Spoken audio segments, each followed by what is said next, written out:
à toutes et à tous. Pour lancer ce premier épisode d'Histoire parallèle, nous avons le plaisir d'écouter le récit de Raphaël Morel, qui nous plonge en plein cœur de la dictature des colonels. Avril 1970, avril 2020, c'est l'histoire grecque qui est aujourd'hui mise en parallèle. Nous sommes en 1970, en avril 1970, et nous sommes à Athènes. Le procès du réseau Défense démocratique bat son plein. Un homme, le professeur Sakis Kaliagorgas, risque la peine de mort. Remettons-nous dans ce contexte. Membre pionnier du Conseil de l'Europe en 1949, la Grèce a ratifié la Convention européenne de sauvegarde des droits de l'homme dès 1953, sans reconnaître pour autant la compétence obligatoire de la Commission européenne des droits de l'homme, ni la possibilité de requête d'individus. En avril 1967, le coup d'État des colonels instaure une dictature au sein de laquelle la torture, notamment, devient ce que l'on a appelé une méthode administrative courante. Les arrestations et déportations se multiplient. Le Conseil de l'Europe s'inquiète d'emblée de l'absence des députés grecs désignés comme représentants à l'Assemblée du Conseil et note l'émergence d'un régime autoritaire a priori peu compatible avec le respect des dispositions de la Convention. En mai 1967, la Grèce annonce qu'elle se prévaut de l'article 15 de la Convention afin de déroger à ses obligations invoquant des motifs sécuritaires. La commission permanente de l'Assemblée indique alors que les conditions ne sont pas remplies et qu'elle attend des nouvelles des députés grecs toujours absents. En parallèle, elle demande l'ouverture d'un débat au sein du Conseil de l'Europe sur les violations massives des droits de l'homme en Grèce et invite les États européens à saisir la Commission européenne des droits de l'homme dans le cadre de la procédure contentieuse interétatique. À la fin de 1967, 4 États avaient saisi la Commission, soutenus par 4 autres. Le processus est long, mais le rapport de 1200 pages, remis par la Commission en novembre 1969, dont le contenu édifiant fuit dans la presse, est sans équivoque. Face à des violations aussi massives de la Convention, la suspension de la Grèce doit être envisagée. Début décembre 1969, pendant l'Assemblée du Conseil de l'Europe, 11 États se positionnent en faveur de la suspension. La France, Chypre et la Turquie sont réservés, s'abstiennent de prendre position et demandent un délai au profit de la Grèce. Mais l'Autriche et la Suisse, en particulier, sont en désaccord total avec l'idée d'un délai. La suspension paraît inévitable. Le 12 décembre 1969, juste avant midi, alors que tout le monde se prépare pour la pause déjeuner, coup de théâtre. Le ministre grec des Affaires étrangères Panayotis Pipinellis se lève et annonce le retrait de la Grèce du Conseil de l'Europe et de la Convention européenne. Au regard de l'article 7 du statut, le retrait de l'organisation ne peut être effectif que le 31 décembre 1970. Mais en pratique, la Grèce ne siégera plus. Elle continue à être liée par la CEDH jusqu'au 13 juin 1970, en vertu de l'article 65 de la Convention. Voilà le contexte tendu dans lequel les deux affaires grecques sont engagées au sein du Conseil de l'Europe. La première affaire, on l'a compris, c'est celle de ce rapport de 1969, qui ne peut être adopté par le Conseil des ministres qu'en avril 1970, Conseil des ministres qui statuera à ce moment sur la violation de la Convention par la Grèce. Revenons en avril 70, justement, la date est connue. Ce sera le 15 avril que l'on saura si ce rapport sera rendu public ou non. La deuxième affaire grecque a éclaté quelques jours auparavant, le 10 avril 1970. Le Danemark, la Suède et la Norvège saisissent ce jour-là la Commission pour violation des articles 3 et 6 de la Convention à propos du fameux procès d'Athènes. Débuté fin mars 1970, ce procès militaire devait aboutir au jugement d'une trentaine de membres du réseau de défense démocratique, une organisation d'opposition à la dictature parmi d'autres. La décision de rendre les audiences publiques, pour l'exemple, s'avère une erreur des colonels. Dès le premier jour de ce procès pour terrorisme, tout le monde peut voir que Défense démocratique n'est pas un groupe armé, mais plutôt un cercle de réflexion. À première vue, les accusés ressemblent à un cabinet. Voici ce que titrera la presse internationale.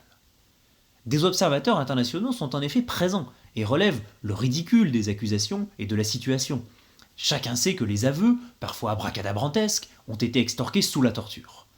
La peine de mort est notamment requise à l'encontre du professeur Sakis Kaliagorgas, arrêté chez lui après l'explosion d'un colis piégé qui lui coûtera 3 doigts. Mais les accusés ne sont pas résignés et dénoncent ces aveux factices. La vigueur de la défense inquiète en haut lieu, et les observateurs internationaux sont congédiés avant la fin du procès. Contre toute attente, le procès tourne au désavantage des colonels qui doivent finalement faire machine arrière.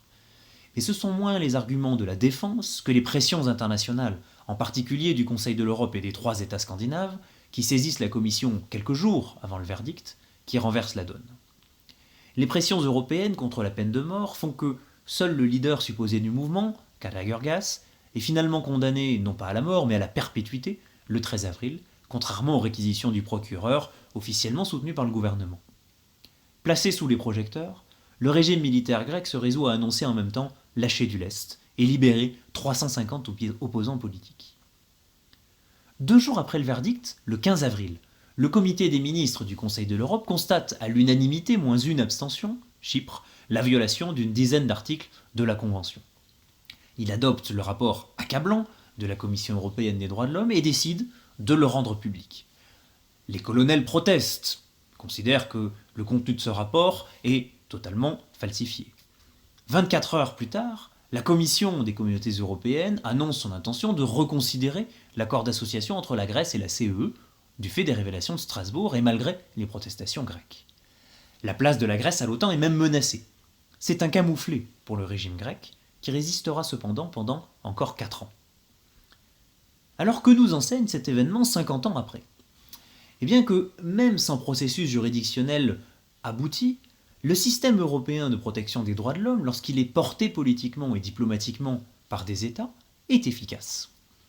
Des centaines de personnes ont manifestement échappé à la détention arbitraire et plusieurs à la peine de mort, grâce à la mobilisation du Conseil de l'Europe, ou de certains de ses membres, en 1970. Moralité, il n'y a pas que la sanction juridictionnelle dans la vie internationale, et l'on peut s'en réjouir. Ce dont il faut sans doute moins se réjouir, c'est l'attitude de la France à l'époque. La France qui, tout en déplorant les violations des droits de l'homme en Grèce, a souhaité que l'on n'isole pas complètement l'État grec, et qu'il ne soit pas suspendu du Conseil de l'Europe, ce dans un souci d'efficacité de l'action internationale. Souci d'ailleurs officiellement salué par la dictature grecque. Un journal de propagande gouvernementale souligne le 16 avril 1970, je cite, « l'attitude courageuse de la France qui est digne de tout éloge et l'aide émouvante apportée par Chypre à la Grèce. » Voilà qui est poignant. Cette réticence du pays autoproclamé des droits de l'homme à condamner le régime grec a été fort critiquée. Elle n'est pas dénuée d'ambiguïté cependant, car la France a aussi agi dans l'ombre pour exfiltrer et sauver des ressortissants binationaux condamnés. Mais il reste que la France, membre fondateur du Conseil de l'Europe en 1949, n'a pas voulu s'associer à la suspension de la Grèce du Conseil en 1970. Le secrétaire d'État aux Affaires étrangères, Jean de Lipskowski, s'en justifie ainsi devant le Sénat. Il ne nous a pas paru convenable de voter une résolution faisant allusion à une convention à laquelle nous ne sommes pas partis. Voilà une justification tout à fait formaliste, mais au demeurant exacte sur le plan de la technique juridique. Il faut distinguer l'organisation internationale de la Convention européenne des droits de l'homme, et ce n'est que le 3 mai 1974 que la France ratifiera enfin la Convention, quelques mois avant le retour de la Grèce au Conseil de l'Europe d'ailleurs, le 28 novembre 1974. Depuis, bien de l'eau a coulé dans la Céphise et la Grèce a solidement renoué avec le système européen des droits de l'homme. En mai 2020, Athènes a d'ailleurs pris pour 6 mois la présidence du Conseil des ministres du Conseil de l'Europe, ce qui ne l'empêche pas d'être le 7e État le plus condamné par la Cour européenne des droits de l'homme en 2019. Quant à M. de Lipkowski, qui a dû jouer en 1970 à l'équilibriste pour justifier la position française, il est aussi connu pour toute autre chose. Il n'est rien moins que l'arbitre du dernier duel en France, qui opposa, le jour même du putsch des colonels en Grèce, le 21 avril 1967, le gaulliste René Ribière au célèbre député maire de Marseille, Gaston Defferre. Gaston Defferre, auteur d'un méconnu mais retentissant « Taisez-vous, abruti !» à l'adresse de M. Ribière, qu'il battit à plate couture à l'épée, n'en était pas à son coup d'essai.